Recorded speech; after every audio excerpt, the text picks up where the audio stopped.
I'm Shireen Al-Feki. In today's program, a twist in the tale. We investigate how Sri Lanka's Tamil tigers are taking their battle to Britain. Sri Lanka is a bruised and battered country, blasted by the 2004 tsunami and torn apart by almost 25 years of civil war between the country's Sinhalese majority and its Tamil minority. The main rebel group, the Liberation Tigers of Tamil Eelam, or Tamil Tigers as they're better known, wants independence for the country's Tamil regions. Now, the civil war in Sri Lanka has already cost more than 60,000 lives. A 2002 ceasefire agreement between the government and the Tamil Tigers has essentially collapsed. Over the past year, the war has taken a new and deadly turn. The government has made significant gains in tiger-held territory, and now the rebels are fighting back. Their efforts are funded in part by the thousands of Sri Lankans who have fled the country. But some of these donations are far from voluntary. The Tigers are increasingly accused of using threats to extort money abroad to pay for their violent insurgency at home. People in Power's Juliana Rufus investigates the Tamil Tigers' financial front line in Britain.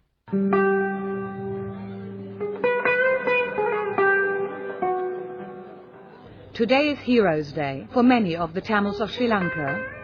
It commemorates the death of the first Tamil tiger fighter to be killed in 1982, and of all those who have died since in Sri Lanka's vicious civil war. Today, some of the Tamils of North London have come to Harrow Leisure Centre to mourn and remember.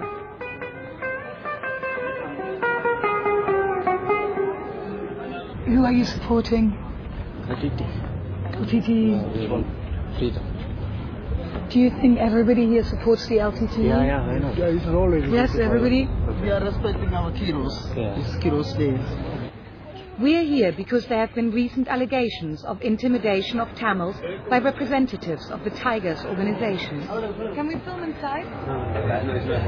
I won't be able to discuss anything with you at the moment without any permission. Parts of the UK's 150,000 strong Tamil community appear increasingly wary towards non-Tamil media. In 2001, the British government labelled the Tamil Tigers, officially known as the Liberation Tigers of Tamil Eelam, or LTTE, as a terrorist group and banned them.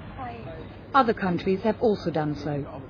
But now the UK has made even glorification of such groups a criminal offence. Everyone here could be breaking the law. Well, I think it's very unfair. I think as long as none of the rules of the land is not broken, people should have the freedom to express their views and speak openly. Where is the freedom of speech? Go on. Because of the ban, this year the organisers of Heroes' Day, the British Tamil Association, have had problems getting access to the largest London venues they used in the past. The BTA organisers deny any connection to the Tigers, but inside a speech by the LTTE leader, Vilupillai Prabhakaran, will be broadcast live. I love my leader. I don't care for money. That's only my love to my leader. That's it. And how much do you give every month? I think 100 pounds, something like that.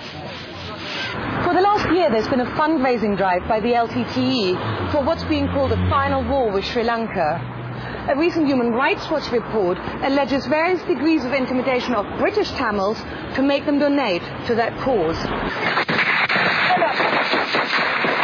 The war in Sri Lanka was started by discrimination from the majority Buddhist government towards the Hindu Tamil minority after independence from Britain in 1948. As many as 70,000 people have died in the fighting, and both sides are accused of numerous atrocities. Today, in his Heroes' Day broadcast from Tiger-governed northern Sri Lanka, the leader Prabhakaran blames the Sri Lankan government for the failure of peace talks and finally declares them over. The war is set to escalate. Of all the people we spoke to who said they'd been intimidated by LTTE fundraisers, most were too scared to go on record. This shopkeeper was the only one who agreed to appear on camera. The day they came to your shop, Yeah. what happened? What did they ask you for? What took place? Yeah, you come on the shop, you read one of the file in your hand. You come ask, our collector, our come from LTT. You Tamil and the Vidudala Puliyal. What's the problem? Now I want the money, every shop people give the money. You give you any one penny, you give the £50,000. I said no. He said, you remortgage your house, you give the money back. I said, no. And they threatened you? Yeah, he phoned me 3-4 times. I want to kill you. Such threats to Tamils abroad or their more vulnerable relatives in Sri Lanka seem to have created a culture of fear amongst dissenters to the LTTE. This man has had repeated visits from fundraisers. He was afraid to show even the color of his wallpaper in case he could be identified. They said, we are from the LTTE. You have to give us money. I was very scared to talk to them. They said this is the final war. They have to buy anti-aircraft missiles. Many people won't speak out because they don't know to what extent the British police will take action. The LTTE will take revenge either in Sri Lanka or here. There is even a possibility of being murdered because they have committed murders in Europe. Despite the intimidation, one effect of the UK government ban seems to have been to encourage dissenters to come forward. Diaspora is the big bang for the LTTE. The recent fundraising drive started in November 2005. It was the biggest fundraising drive. The agenda, of course, final war, fundraising for the final war. And the money extracted from people, I know people who have given £2,000, I know people who have given £100,000. Rajasingham Jayadevan is an accountant and a former member of the LTTE. He used to raise funds for them through contributions made to the Hindu temple he manages in Wembley in northwest London. He was also a director for the Tamil Housing Association. When the UK ban was passed, he took decisions which set him on a collision course with the Tiger leadership. In 2001, when the Terrorism Act was passed, I knew in the Tamil Housing Association there are chaps who were collecting funds. And when I go for police meeting, the police complaint, they say about fundraising activities of the LTT, they are very concerned about it. So I sent a memorandum to all the staff asking them to abide by the 2001 Act. They shouldn't get involved in the fundraising activities representing the Housing Association in any way. And I faced considerable problem as a result of that memo. Nevertheless, Jayadevan wanted to challenge the ban in the courts. He says he came under heavy pressure from the Tigers to drop the matter. They said, oh, we don't care about the proscription. As far as we are concerned, we know how to effectively manage the Tamil people in the UK. We take control of every Tamil organizations in the UK. And once we have control of those organizations, you see, we don't have to worry about the proscription or anything. In the end, Jayadevan flew to Sri Lanka to put his case to the LTTE leadership. They ended up demanding control of his temple and the income it generated. The LTTE officials came to us and they insisted the temple should be transferred to one of the appointees. They took us to a compound. They said we had to be detained for 7 days for investigation. I was for 62 days. Why did you not just leave? I couldn't leave because I was surrounded. Because what would have happened if you would have tried If I didn't do it, they would have killed me. Jayadevan signed the papers to transfer the temple, not believing they would stand up in a British court. They didn't. Deeply disillusioned with the LTTE, he is now chairman of the UK's Tamil Democratic Congress, which is trying to offer an alternative voice to that of the Tigers. In response, a campaign has been launched against him outside the temple. It accuses him of embezzling donations that are meant for charitable purposes. Jayadevan is spending his money for his own purpose, not for the other purpose, not for charity or anything else. All the money going to be his family. Jayadevan claims the protest is simply an LTTE attempt to discredit him. I was accused of financial fraud. I was accused of womanizing. I have been accused of alcoholic. And also my family and children were targeted. Even today, I received calls, anonymous calls, threatening calls. It is ongoing continuously. They continuously harass me and hound me.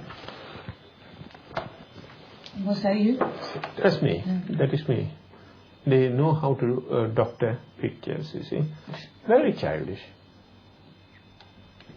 Right? You can see the telephone number of Rajan. He's the one who threw the fried chicken oil into the temple and also threw eggs at the temple. and finally he was warned by the police. Yet Rajan claims that it is Jayadevan's supporters who are targeting him. What happened? The Jayadevan's, friends are doing throw the paint. Everyone knows. They break the glass. They break this glass 2 times. They throw the paints and eggs and. So what is that? The LTT Rowdy Rajan behind TBC attack. I don't know who. I'm not LTT. They actually call you the LTTE hitman. Yeah. That is a Rowdy Rajan. I mean, that's how they call you. Look, if I'm Rowdy Rajan, I have squab and gun and everything. However, Rajan is due in court soon for threatening behavior at the Tamil Broadcasting Corporation. The TBC is an independent radio station critical of the Tigers. They've been broken into 3 times in the last 2 years. Did you witness the break-in, or did you? No, he just told me about it next door. He said it was broken into again. I saw that. So how did they get in, do you know? Van packed up on the roof of the van, apparently. Oh, really? So they stood on the van and just went in through the window then? This is not testing. This is a test. This is so ne? Die anderen Sachen alles schon weg. Ich hab's schon alles Müllton. Ja, alles ist aufgekommen. Und alles passiert. Ja, diese Leute möchten nichts mehr weiter, dieser funktioniert es, diese No. Weil von dieser Partei früher, es ist genau wie eine Mafia. Diese Partei, ganze Welt sammelt Geld. Aber wir haben von dieser Radio gesagt raus, braucht nichts mehr bezahlen. Dieser Geld macht immer wieder Maschinenköder kaufen. Diese Gruppe macht das alles kaputt in unserer Heimat. Bitte Leute nichts mehr bezahlen. Join us after the break when we look at Sri Lanka's Tamil community under pressure in Britain.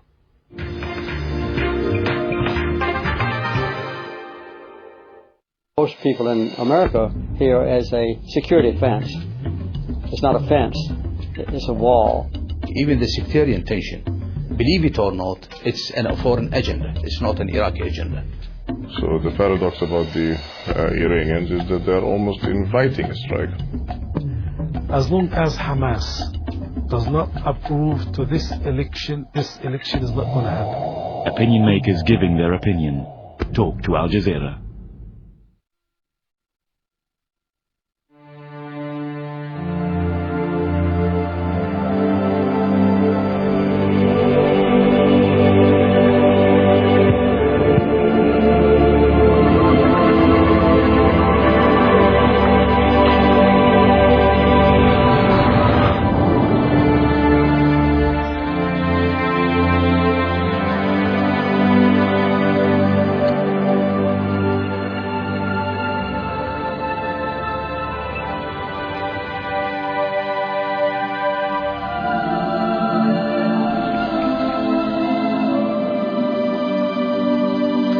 Qatar is carefully investing $130 billion to build a dynamic and sustainable economy for the benefit of its people and its partners.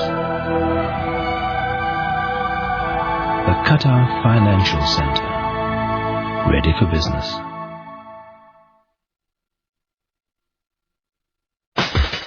Asia, a region of economic and military powers. Reporting from the Asia Pacific, 101 East on Al Jazeera. We're Al Jazeera. Can we ask you some questions? We're less than an hour into this new ceasefire. We've been told not to film inside because we'll be arrested again. Their demands are simple. End the violence, end the infighting. We can't really understand what's going on. Who's shooting at who, really?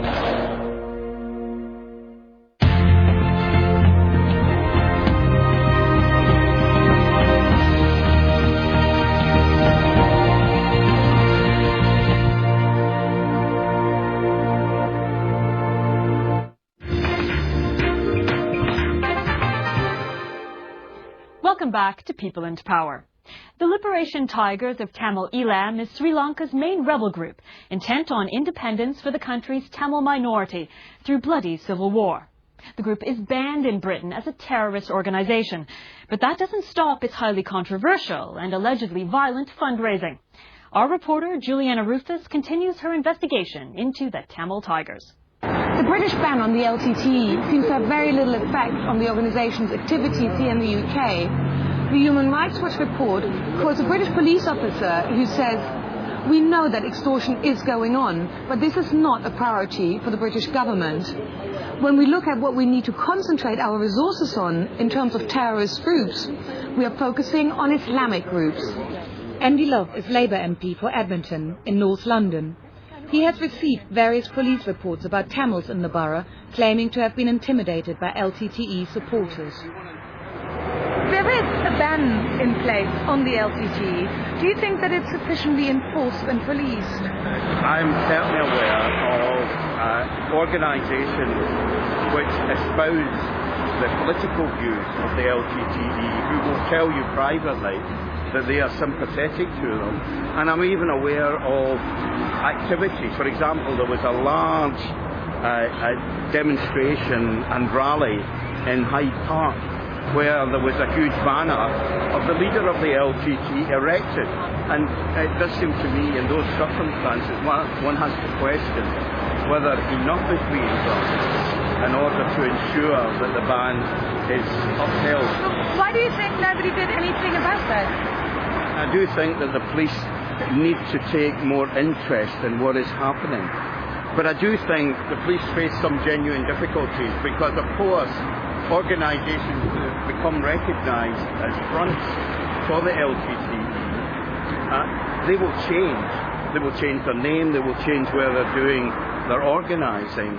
And it's always difficult for the police to keep up with those changes taking place.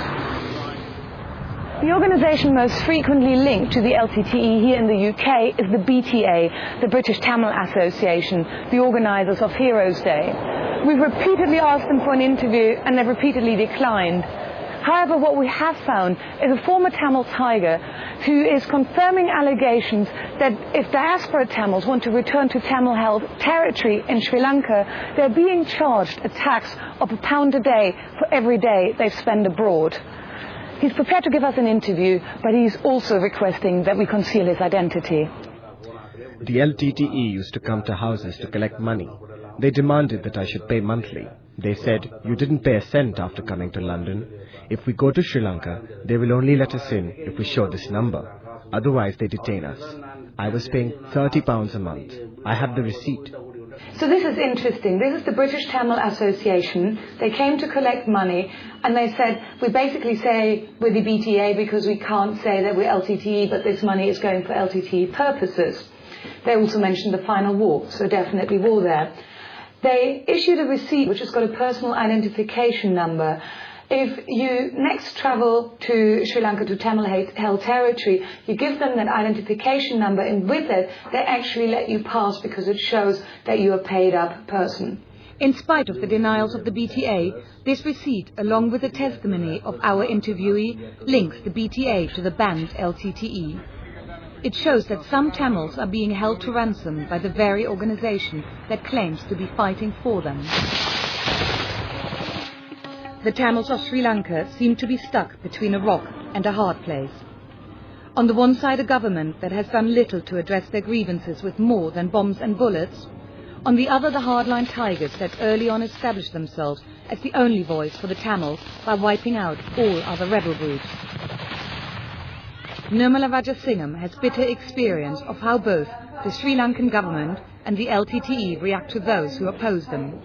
In 1982, as a supporter of the Tigers, she became the first woman to be imprisoned in Sri Lanka under the country's Prevention of Terrorism Act.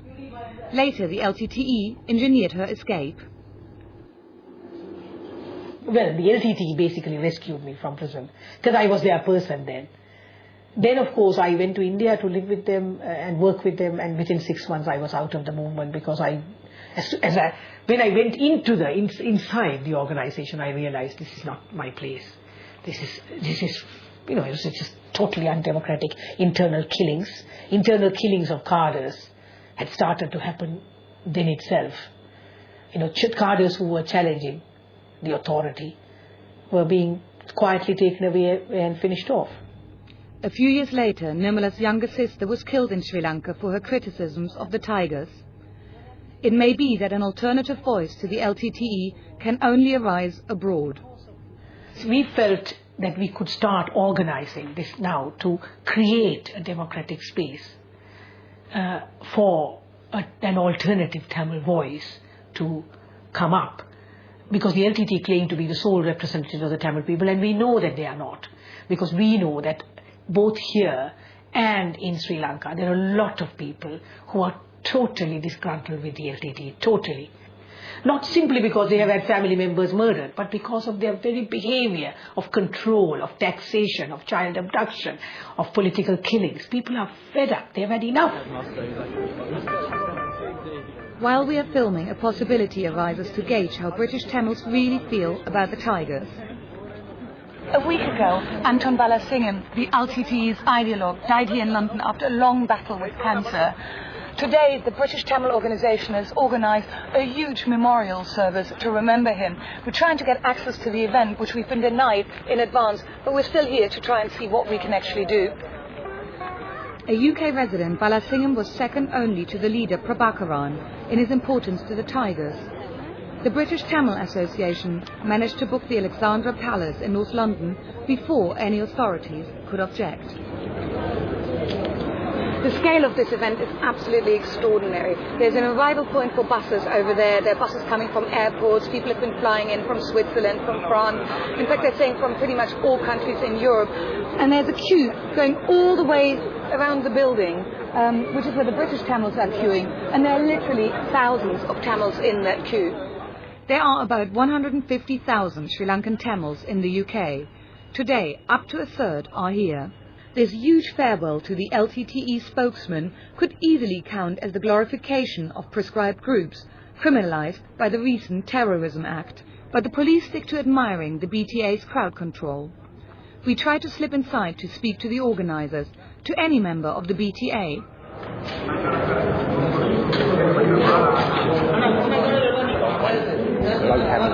Why is that? Because it's a private property, we don't want anybody on here filming. Are you working at Alexandra Palace or with the BTA? I work for the BTA. I'm going to ask you to leave the premises. Okay, so back down onto the road, please. The BTA may refuse to talk to us, but the numbers here speak for themselves. While there is no doubt that some are being intimidated, the majority of UK Tamils do seem to see the tigers as the only effective opposition to the policies of the Sri Lankan government. Many feel that the UK's ban on the LTTE is one-sided and only gets in the way of possible dialogue. Appeals to the Prime Minister and also all three parties to actually look at the ban and say the justification for it, whether this is hindering the peace process or really promoting the peace process. Actually, one can see it is actually hindering the process. And also people feel the whole community has been criminalized. I cannot see the LTTE having the political imagination to sit down with the state and other political groups to accommodate all opinions, to work out a solution. I see them being completely politically bankrupt. They have this very self-destructive, nihilist ideology of suicide bombing and killing. Apart from that, they have no other answer to the Tamil people. The people who sit here in the diaspora and continue to support the LTTE are being very irresponsible. They should focus their energies, instead of supporting the LTTE, they can focus their energies on pressurizing the Sri Lankan state for a viable political solution, some kind of autonomy, some kind of devolution of power, which is what we need in this island. With the war escalating, the approach of the international community appears half-baked. Issuing unenforced bans isn't solving the problem. But stronger support for an effective peace process could help existing efforts to solve this intractable conflict. That's all for this edition, but for more on today's story and to share your ideas about people and power in your world, visit our website, aljazeera.net/English. Join us again next time. Goodbye.